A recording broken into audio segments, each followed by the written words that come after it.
Hello and welcome to Candle, where we ignite small moments of thought in just a few minutes.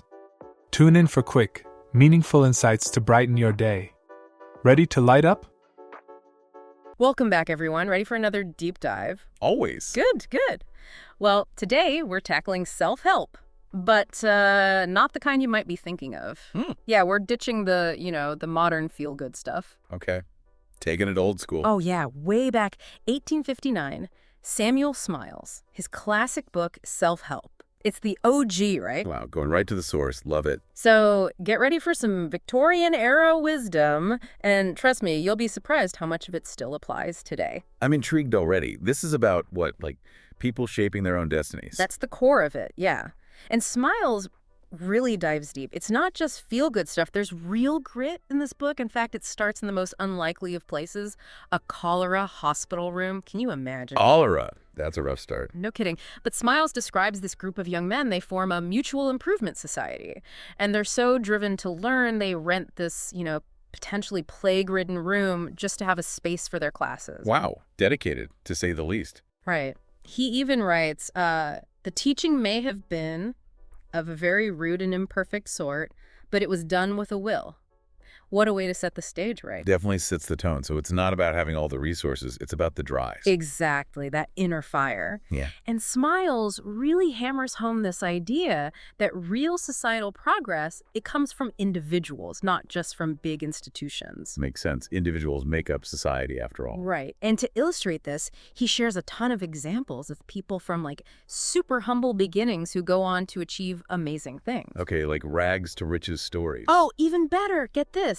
He lists all these successful people who started out as barbers. Barbers. Seriously. I know, right? Yeah. Not the first profession you think of. But we're talking Jeremy Taylor, became a huge figure in the Church of England. Richard Arkwright revolutionized the cotton industry. Even Lord Tenterden, a prominent judge, and James W. Turner, the famous painter, all barbers at some point. Okay, that's wild. But there's got to be a point to all this, right? Oh, absolutely. Remember, this is Victorian England, massive social change, the Industrial Revolution. Right. The whole world's transforming. And Smiles is saying that in this new world, individual effort, it matters more than ever.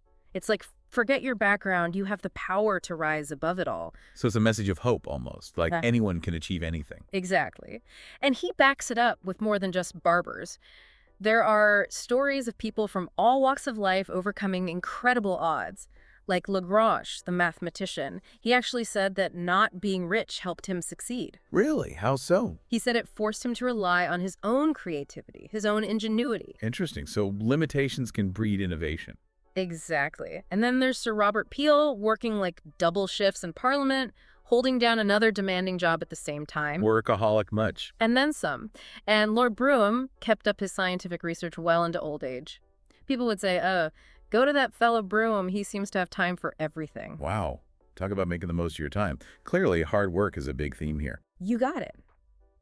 But Smiles is nuanced. He's not pretending privilege doesn't exist. He even uses the example of Alexis de Tocqueville, born into French nobility. Okay, so someone who had every advantage. Right, but Tocqueville gave up his privileges to forge his own path. Wow, that takes guts. So it's about not letting circumstances define you. Exactly. You're not a prisoner of your background. You have the power to choose your direction. And this leads into another key idea. Learning by doing. As opposed to just, reading about stuff? He loved the example of Hugh Miller, a stonemason who said honest labor was the noblest school. So experience over book smarts. It's a fascinating contrast to today's world, right? We're bombarded with info, told to consume. Yeah, always more content to take in. But Smiles is saying real learning comes from experience, from getting your hands dirty.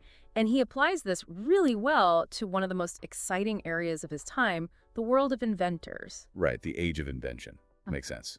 So many breakthroughs happening then. But he takes this idea that it's not just about these eureka moments, like James Watt's steam engine or Richard Arkwright changing how we spin cotton. They're not just lucky. So their discoveries were more about hard work. Yeah. Dedication. Smiles calls them accidental discoveries, but they came from years of dedicated observation. So it's about being attuned to the world, noticing things others miss. Exactly. Like Watt, he got the idea for underwater pipes from studying a lobster shell. Oh, what? A lobster shell. Sounds crazy. But it was his keen observation, seeing connections others wouldn't. And this is a constant theme for Smiles. It's not just being smart, it's cultivating that habit of observation, connecting the dots, and then, crucially, having the tenacity to keep going. So persistence is key, even when things get tough. Speaking of which, the story of Joseph Marie Jacquard, inventor of the Jacquard loom, incredible. This guy almost gets executed during the French Revolution, then ends up impressing Napoleon with his invention. Talk about a turnaround. Wow, from almost losing his head to wowing Napoleon. Right. And it highlights another point Smiles makes, that ingenuity can be sparked by hardship. This pops up all over self-help, like Yeah. Bernard Palissy, the potter, spent years faced poverty just to create a specific type of enamel. Wow, talk about dedication. So their struggles fueled their creativity. That seems to be the idea. Now let's shift gears a bit. Look at how Smiles applies this to art. He tells the story of Francis Chantry, went from delivering milk as a boy to becoming this celebrated sculptor. So humble beginnings again. Right. And then there's James Sharples, taught himself anatomy late at night, by candlelight, so he can make his blacksmith-themed paintings more accurate. Talk about commitment. So these artists, they didn't just have talent, they had this incredible work ethic. And it makes you think, is talent even enough on its own?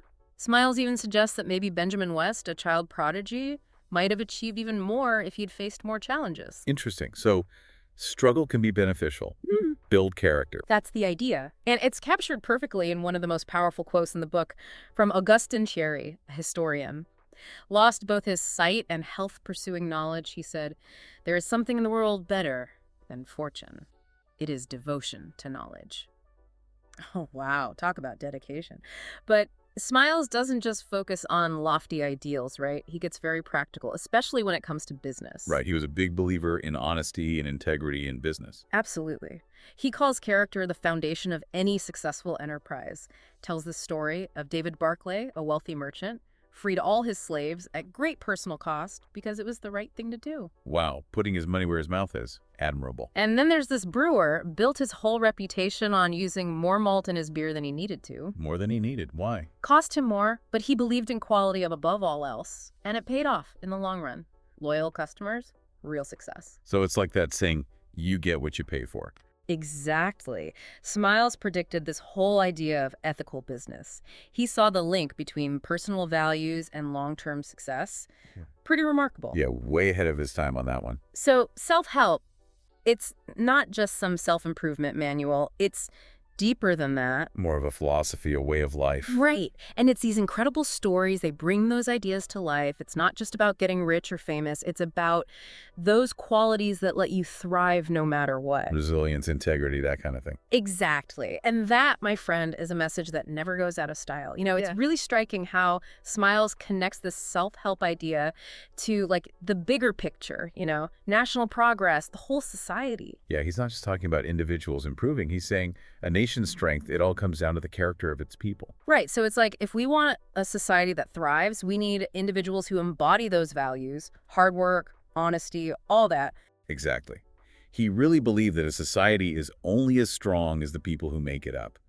And it's not just about, like, money or possessions. It's those deeper qualities, you know, resilience, that constant desire to improve. So he's really pushing back against relying on what external forces. It's about that inner strength and using it to make a real difference. Yeah, he believed individuals shouldn't just be waiting around for the government or institutions to solve everything. It's about taking responsibility, right?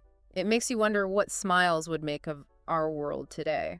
So many complex challenges, technology changing everything, the economy, climate change.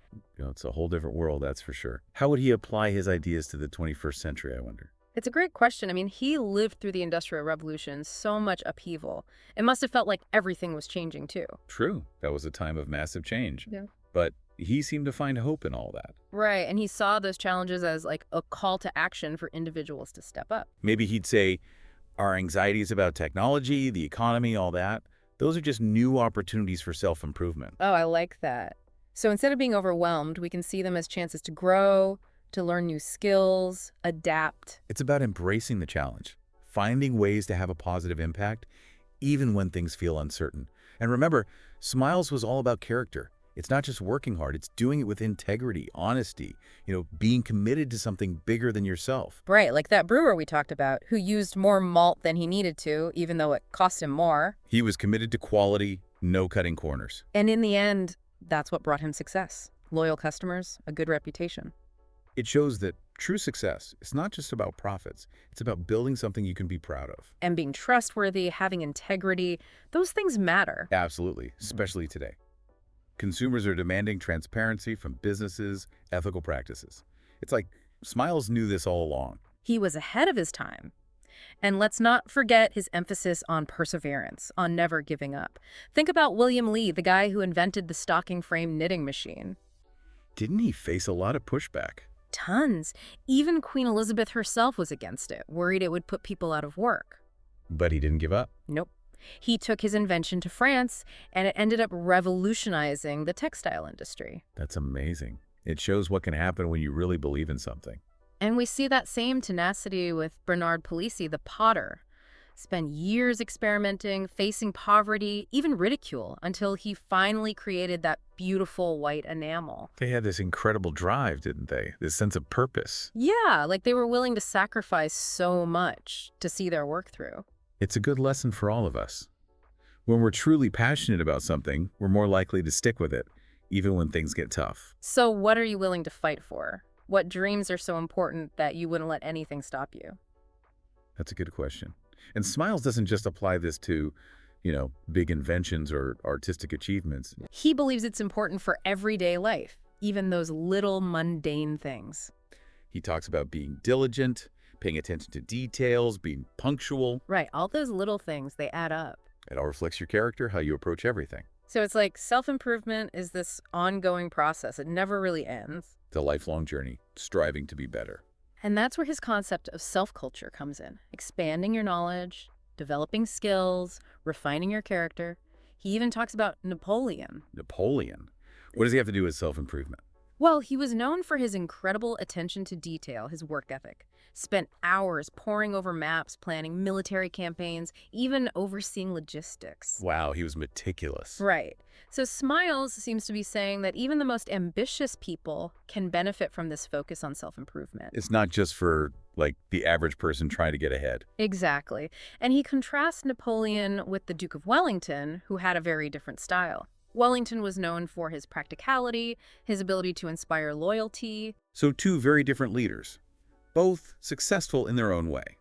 And even though Wellington was facing Napoleon's genius, he managed to defeat him at Waterloo. By focusing on details, logistics, discipline. Right. It's like they both strived for excellence, but through different approaches. And that highlights how important it is to understand your own strengths and weaknesses. There's no one right way to improve yourself. It's about finding what works best for you and sticking with it.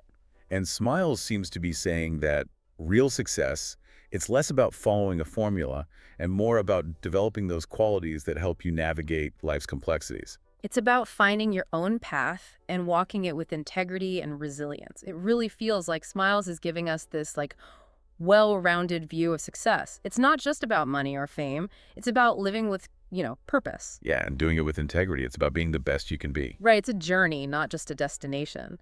And he acknowledges that the path, well, it's not always easy. There are going to be bumps along the way. For sure. He even has a whole section, get this, the uses of adversity.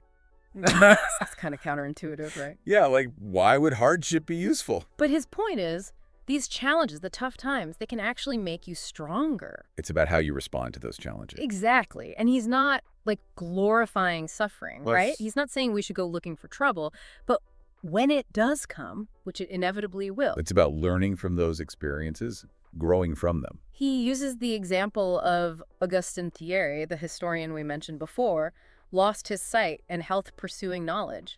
And even facing all that, he never regretted his choices. He said, "There is something in the world better than fortune. It is devotion to knowledge." Powerful stuff, right? Yeah. That idea that real fulfillment, it comes from pursuing something meaningful, something bigger than yourself. And that purpose can take so many forms. Right. A passion for learning, a cause you believe in, a craft. Maybe it's just making the world a little bit better. It's not so much about what you do, it's how you do it. Bringing that dedication, that integrity to every aspect of your life, no matter how small. And this is where self-discipline comes in. Ah, yes, that inner strength. Developing good habits, resisting temptations, staying focused. Smiles goes so far as to say, happiness itself may become habitual. Whoa! So we can, train ourselves to be happier. It's a cool idea, right? That we have more control over our well-being than we think. And on top of that, he talks about role models, especially for young people. Yeah, the power of example. We unconsciously model ourselves after those we admire. So it's a reminder to be mindful of the example we set, whether we're parents or teachers or just friends, colleagues. Our actions matter. You really do. So as we wrap up our deep dive into self-help, it's clear that this book, well, it's not just some dusty old relic. It's definitely stood the test of time. Those insights, they're just as relevant today as they were back then. It's a timeless guide. To living a life of purpose, integrity, and self-reliance. And it's a call to action, Take ownership of your life. Be the best version of yourself. It leaves us with a lot to think about. What would Smiles say about today's challenges? What new forms of self-help would he be talking about? Great questions. Something to ponder as we continue our own journeys. Thanks for joining us on this deep dive, everyone.